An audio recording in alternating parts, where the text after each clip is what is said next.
A pregnant taxi driver took a homeless man to the hospital. The next morning, she saw 3 luxury cars at the entrance of her house. She hardly expected that the scene would completely change that morning.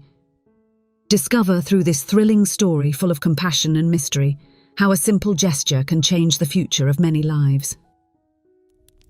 Hello, my friends. I am Linda, and this is the Linda's Stories channel. I hope you enjoy this story. The night was serene when Sylvie, after her last run of the day, parked her taxi in front of the factory where her husband Daniel worked, in the neighbouring city. Happy about the end of another shift, Daniel got into the car, and Sylvie drove down the quiet road back to their city, sharing funny stories from her recent rides, while Daniel listened lovingly. Together they faced the challenges of life, with a love that seemed to grow stronger every day, especially now that they were expecting their first baby. Upon arriving home, Daniel carefully helped Sylvie out of the car. Her swollen feet and aching back testified to the daily effort she put into helping with household expenses, while Daniel, despite his exhaustion after a hard day's work, sought to comfort and care for her. He, who worked double shifts so they could be financially prepared for the baby's arrival, admired his partner's efforts as she equally dedicated herself to building this home that would soon welcome another member. The next morning, after driving Daniel to the factory for his first shift, Sylvie began her way back to the city. While returning for another day of work, Sylvie noticed someone walking along the roadside. Worried about the possibility of the person having an accident, Sylvie pulled her car over onto the shoulder and observed uneasily from inside her car through the rearview mirror, feeling a mix of compassion and concern as the person walked slowly and steadily towards her. As the person approached, Sylvie realised it was an elderly man, appearing to be around 70 years old, with worn and dishevelled clothes that suggested days spent on the streets. Still hesitant, she stepped out of the car to get a closer look and possibly talk to the elderly man who was walking slowly with trembling legs.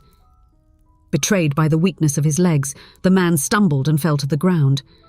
Without wasting time, Sylvie hurried towards him, and with some difficulty and care due to her pregnancy, helped him to his feet. "Are you okay, sir?" A bit confused, he thanked her for the help. "It seems like you need some assistance. Let's take you to the hospital, all right?" Without quite knowing what he was doing, he walked towards the car, following his helper.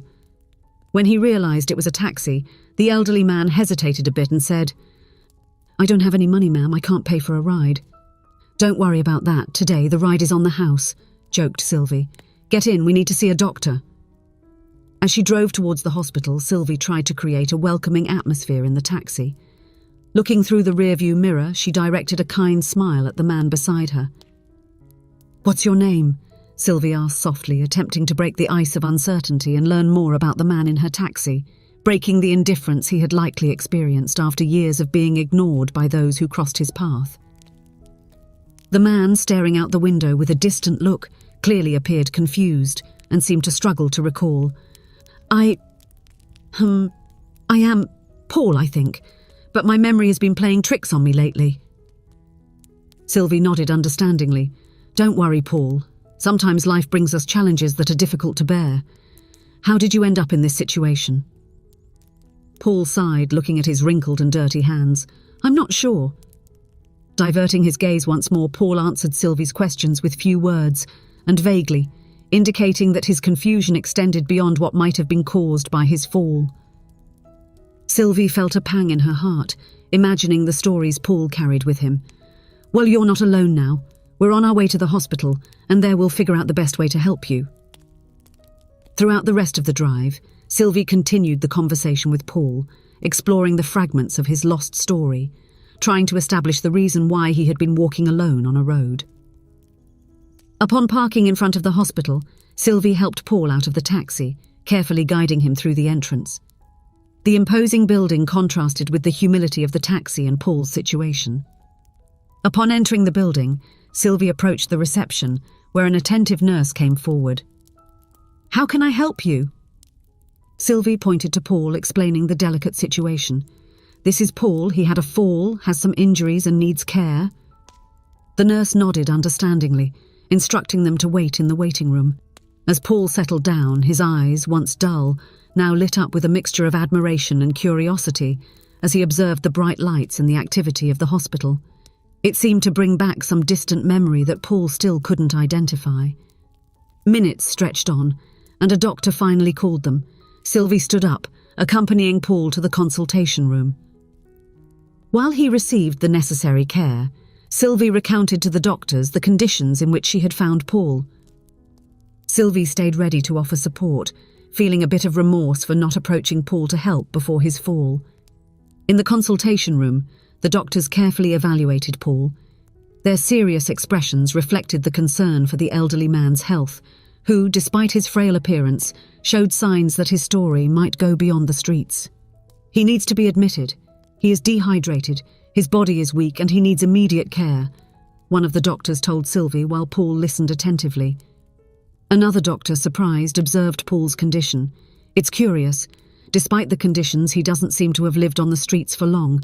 His teeth are well cared for, and his skin, despite showing signs of a difficult period, does not reflect the harshness of a lifetime of adversity." Beside Paul, Sylvie agreed, recognizing the importance of uncovering the mystery surrounding the elderly man's life. As the doctors conducted their procedures, curiosity about Paul's true journey lingered in the air, indicating that his previously unknown story was about to be revealed. After spending a few hours at the hospital, Sylvie needed to return to her job, leaving Paul with the promise that she would come back to see him. "I'll come back as soon as I can, Paul. I promise," she said, leaving him with a gentle handshake. Sylvie's day unfolded in a whirlwind of frantic running around and countless responsibilities. As night settled in, she drove to work to pick up her husband, Daniel, whose tired smile revealed the overtime he had put in. While they were returning home, Sylvie shared with Daniel the touching story of Paul, who had crossed her path that day. As she detailed Paul's vulnerable condition, Daniel initially expressed concern over her helping a homeless man. However, throughout the conversation, Daniel, knowing his wife's kind heart, understood her actions driven by compassion and dedication. The combination of accumulated fatigue and the demands of pregnancy prevented her from returning to the hospital, frustrating her intention to fulfill the promise made to Paul. Noticing the evident exhaustion in his wife, Daniel tenderly embraced her. "You need to rest, Sylvie. It was a tough day and you're in no condition to go back to the hospital now." Sylvie, between tired sighs, expressed her frustration at not being able to keep her promise.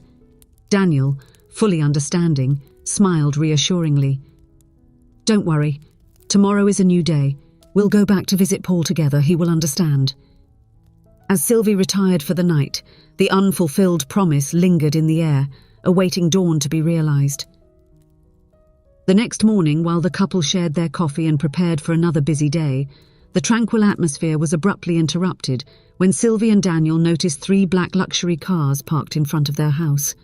The sudden commotion filled the environment as Sylvie and Daniel exchanged glances loaded with curiosity and speculation about the possible reasons for these mysterious cars at their doorstep. Amid the growing tension, Daniel decided to investigate. He stood up from the table, leaving Sylvie uneasy in the kitchen, and headed outside, determined to uncover the reason behind the unexpected visit. As Sylvie and Daniel watched uneasily the black luxury cars parked in front of their house, the door of one car opened, revealing an impeccably dressed man. He stepped out, accompanied by 2 other men, with a confident posture approaching the entrance of the residence. Upon meeting Daniel, the man addressed him with a determined look and immediately inquired about Sylvie. Daniel, cautious of the unknown visitor, asked about the purpose of the visit and the reason for speaking with his wife. The man, maintaining a serious expression, confirmed if Sylvie was the same person who had taken an elderly man to the hospital the previous day. The tension in the scene was evident, and Sylvie, overhearing the conversation from the kitchen, hurriedly left the house, her face showing concern and urgency, anxious for news about Paul. After a few minutes of conversation, Sylvie and Daniel, taken aback by the shocking information about Paul, were led to the car. The other 2 vehicles joined the convoy, and the journey to the hospital commenced. After Sylvie left the hospital the day before, where she had left Paul in the care of the doctors, they were faced with the puzzling circumstances of a situation that did not fit the usual patterns. In assessing Paul's condition, his well-maintained personal hygiene, and the evidence that he possibly had not been living on the streets, coupled with his clear memory loss, led the doctors to decide that it was necessary to involve the authorities. While the healthcare professionals provided the necessary care, they sought external help from the police to unravel the mystery surrounding the story of this man, who, for some unknown reason, had arrived at the hospital under Sylvie's attentive care. The police investigation began, and the officers decided to explore the list of missing persons. During this meticulous search, they came across the profile of a man who bore a remarkable resemblance to Paul. Surprised, they discovered that this man had disappeared from another city, leaving behind a family anxiously waiting for his return. Moved by this discovery, the police decided to contact the missing man's family, eager to provide long-awaited answers. The news of Paul's possible identification brought with it a complex plot that began to unfold in unexpected ways. The reunion with the family shed light on the mysteries surrounding Paul's life, or rather, Bernard's life. Bernard was a prominent businessman who had dedicated his life to work, but in recent years had handed over the reins of his company to his eldest son, Maciel, when his youngest son, Nicholas, fell ill. Bernard, who had spent so many years of his life inside the office, realized the need to be more present in his son's life and decided to resign from his job to accompany Nicholas to his consultations, exams and treatments. The trauma caused by the loss of his youngest son resulted in memory loss, which doctors diagnosed as dissociative amnesia, leading Bernard to have mental confusions and his brain to ignore some painful memories. One day, in a moment of distraction from his family, who were still dealing with grief and Bernard's new circumstances, he left home and, guided by his oldest memories, headed to the city where he had spent his childhood. There he was mugged, losing his documents and becoming even more confused. Meanwhile, the family, desperate, was searching for him in another city. Bernard then began to live his days on the streets, not knowing exactly who he was or where he came from. Sylvie on that day could not have imagined that by taking Paul or Bernard to the hospital, she was helping with more than just a bump on the head, but her action would actually trigger a crucial process: Bernard's identification by the police and finally the emotional reunion with his family. What began as an act of compassion became the vital link that unraveled the mysteries of Bernard's life and shed light on a complex chapter of his history. Upon being informed of his father's whereabouts, Maciel, the eldest son, rushed to the city to find him. In an emotional reunion, the son embraced his father. Maciel, barely able to contain his emotion, with teary eyes and a choked voice, said, "I thought I would never find you again. Forgive me, father. I'm so happy to find you." Hearing his son call him father, Bernard recognized Maciel and felt comforted in his embrace. "So good to see you, my son," he sighed. "Oh, how good it is to see you." When he learned of Sylvie's actions, he made it a point to seek her out, accompanied by his family and the police who were handling the case. He went to Sylvie's house, and she promptly accepted the invitation to go with him to the hospital to see Bernard again, and to share with the police any information she had about him to help them close the case. Maciel, overflowing with gratitude, expressed his appreciation to Sylvie. In a sincere gesture of thanks, he, who was willing to pay a reward to anyone who found his father, was now more than happy to help the one who not only found him, but also in an act of compassion, took care of him even in adverse situations. He offered Sylvie a sum of money. Sylvie, surprised by the gesture, refused the offer. "I am truly grateful for your gesture, but honestly, I can't accept this amount. Helping Bernard was something I did from the heart, not expecting anything in return." "I can see that you have a good heart. Please, Sylvie, accept our offer. Accept this as a small way to thank you for everything you did. Even in your condition, you were willing to help my father, a man you didn't even know, who was invisible to so many eyes. Furthermore, I know that the expenses with the baby can be challenging, and this money could be useful to you right now. Please, accept it from the heart." Sylvie, hesitant and embarrassed, finally gave in to Maciel's sincere insistence.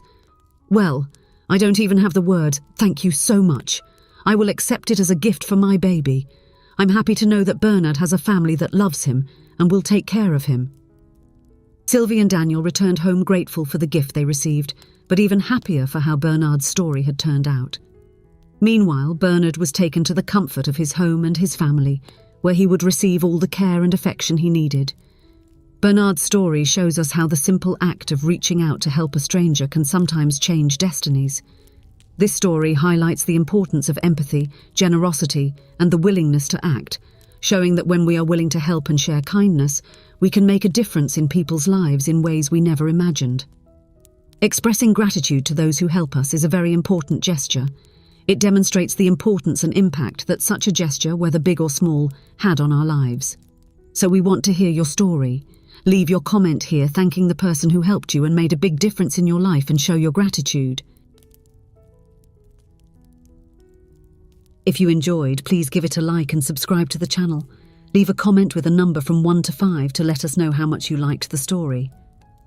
Also, watch the video that is currently on your screen. See you soon.